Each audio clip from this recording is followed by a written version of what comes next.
নমস্কাৰ বন্ধুসকল যোৱা দুদিন আগত মিচিং সাহিত্য শাখিত পৰিষদৰ নতুন সচিবালয় ভৱনৰ আধাৰশিলা অসম চৰকাৰৰ শিক্ষামন্ত্ৰী ডক্টৰ ৰণোজ পেগু ডাঙৰীয়াৰ উপস্থিতিত ধেমাজি জিলাৰ গোগামুখৰ সুমনি গাঁৱত এক মাংগলিক পৰম্পৰাৰে অনুষ্ঠিত হয় আৰু উক্ত সভাত মিচিং সাহিত্য শাখিত পৰিষদৰ মুখ্য কাৰ্যবাহী সদস্য পৰমানন্দ চাঙিয়া ডাঙৰীয়া, অধ্যক্ষ সুনীল কুমাৰ পেগু ডাঙৰীয়া, মিচিং সাহিত্য শাখিত পৰিষদৰ কাৰ্যবাহী সদস্যসকল, সাধাৰণ সদস্যসকল, TMTK কেন্দ্ৰীয় সমিতিৰ সভাপতি তিলক দলে ডাঙৰীয়া প্ৰমুখ্যে বিশিষ্ট ব্যক্তি তথা হাজাৰ হাজাৰ গুণবুদ্ধ শুভাকাংক্ষীসকলৰ উপস্থিতিত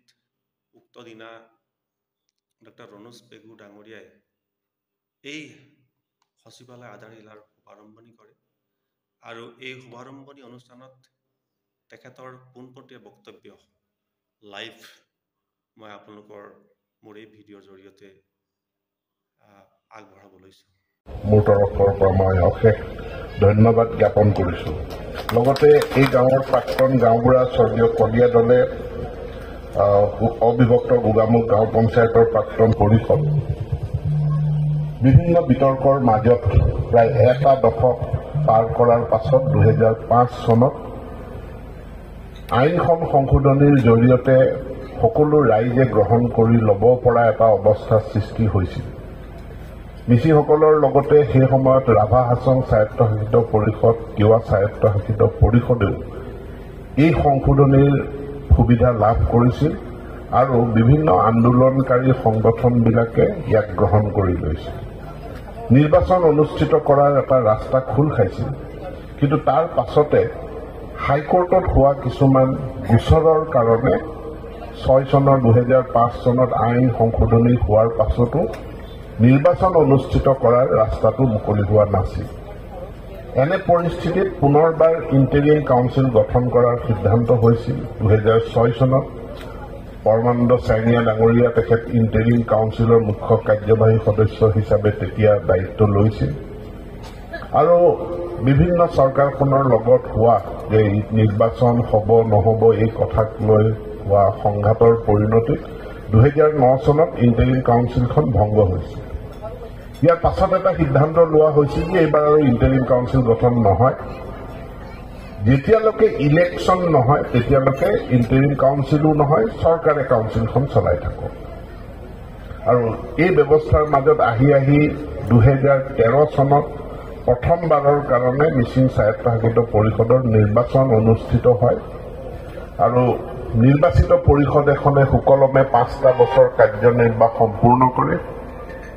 ইয়াৰ পাছত দ্বিতীয়বাৰৰ কাৰণে নিৰ্বাচন অনুষ্ঠিত হয় আৰু এতিয়া আমি তৃতীয়টো নিৰ্বাচনৰ কাৰণে মিচিং স্বায়ত্তশাসিত পৰিষদৰ নিৰ্বাচনৰ কাৰণে আমি আগবাঢ়িছোঁ।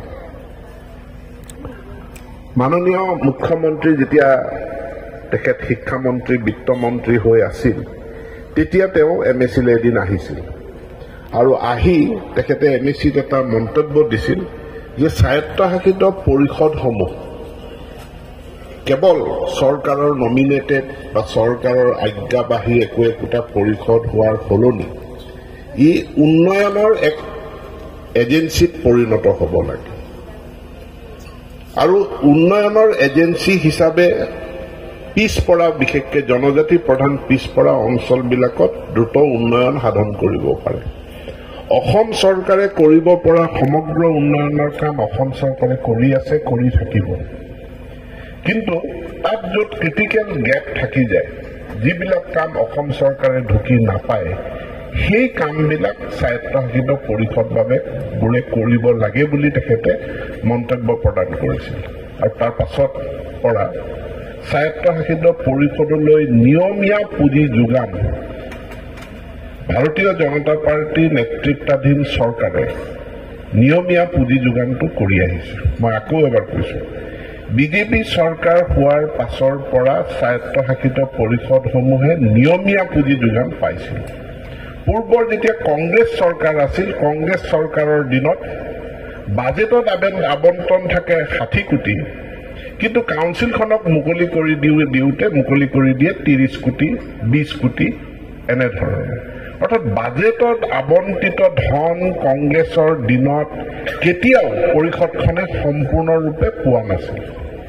দ্বিতীয় কথাটো হ'ল যে পৰিষদখনলৈ বছৰেকীয়া যিটো আবণ্টন থাকে তাৰ উপৰঞ্চি ধন স্পেচিয়েল গ্ৰাণ্ট কেতিয়াও কোনো পৰিষদে লাভ কৰা নাছিল।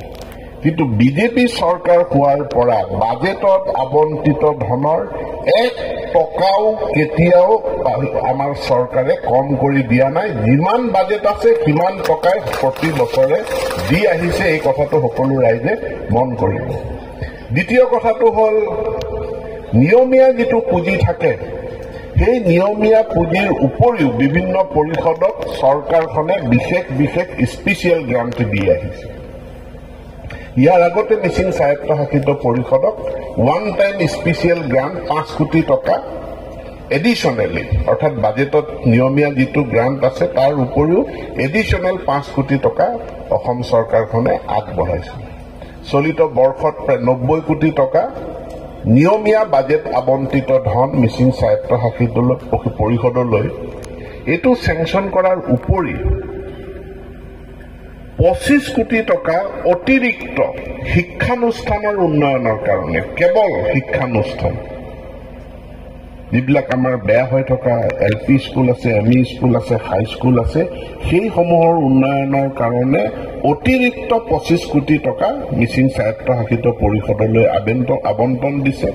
এতিয়া আগষ্ট মাহ সোমালে, মই পৰিষদক অনুৰোধ জনাম খুব সোনকালে ইয়াৰ প্ৰস্তাৱ স্কুলৰ তালিকাখন যাতে অসম চৰকাৰক দাখিল কৰে।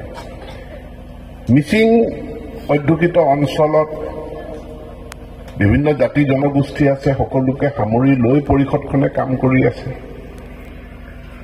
দুটা প্ৰধান সমস্যা মুখ্যমন্ত্ৰীৰ লগত যেতিয়া পৰিষদৰ আলোচনা হৈছিল, ময়ো উপস্থিত আছিলোঁ, তাত দুটা প্ৰধান সমস্যা চিহ্নিত হৈছিল, যিটো পৰিষদখনে কৈছে আমি বলে নোৱাৰো কৰিবৰ কাৰণে। এই দুটা সমস্যা আছিল যাতায়াত আৰু বানপানী। পৰিষদে জনাইছিলে যে যাতায়াত আৰু বানপানী যিহেতু আমি পৰিষদখনে সমাধান কৰিব পৰা সমস্যা বা সমাধান কৰিব পৰা আমাৰ সামৰ্থ্য নাই, এতেকে অসম চৰকাৰে ইয়াৰ দায়িত্ব ল'ব লাগে। সেই আলোচনাতে মুখ্যমন্ত্ৰীয়ে এইটো মানি লৈছিল আৰু প্ৰতিশ্ৰুতি দিছিল যাতায়াতৰ বাবে কেৱল দলং নিৰ্মাণৰ কাৰণে 100 কোটি টকা আছুতীয়াকৈ অসম চৰকাৰে খৰচ কৰিব MSC অঞ্চলত। এই পইচাখিনি MSCলৈ নাহে, কিন্তু প্ৰস্তাৱখিনি